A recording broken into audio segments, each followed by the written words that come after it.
So I was asked to speak at ESMO this week about the impact of gastric and esophageal cancer surgery on quality of life in the long term after treatment. So this is a big research focus of ours at the Trinity St James's Cancer Institute. And really we look at this under kind of two main areas. The first is that surgery for esophageal and gastric cancer can have an impact on people's ability to eat normally in the long term after treatment. So this can have downstream nutritional consequences for patients, and this is a big research focus for us in Dublin. The other important area that we're focusing on with our research in this area at the moment is looking at how we survey patients in the long term after treatment to identify the presence of a cancer recurrence, for example.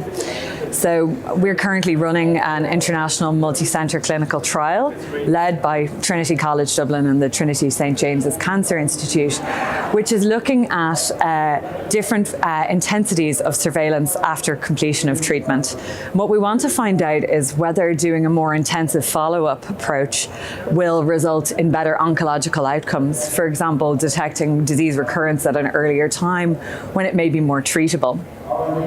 But the trade-off of this is that it's possible that having a lot more appointments will increase patients' anxiety and may have a negative impact on patients' quality of life.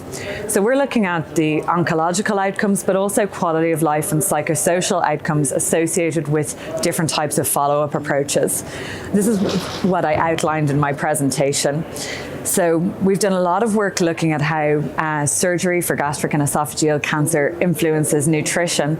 And a couple of key findings that we identified in the Trinity St James's Cancer Institute is that surgery for esophageal and gastric cancer actually has a very profound effect on gastrointestinal physiology in the long term.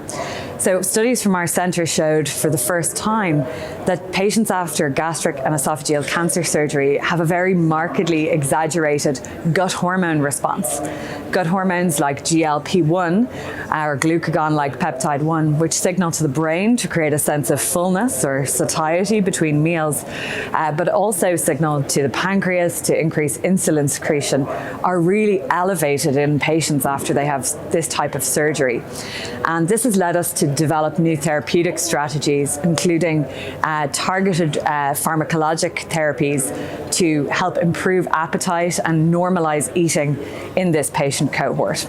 Examples of this include the use of the medication octreotide, which is a somatostatin analog and helps to improve appetite and eating symptoms in this cohort. We've shown that in a number of clinical trials, as well as avexitide, which is a new GLP-1 receptor antagonist, which is currently in phase 3 trials, and we hope that that will be able to come onto the market in the future for patients with persistent nutritional problems and gastrointestinal difficulties after having this type of surgery.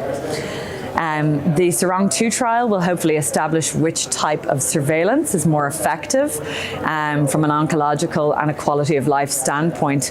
We have a number of translational studies also embedded in SARONG, which will, I think, be really interesting in the future, including how does the use of AI radiomics influence the detection of cancer recurrence in the long term, and also whether circulating tumor DNA can detect cancer recurrence at an earlier time.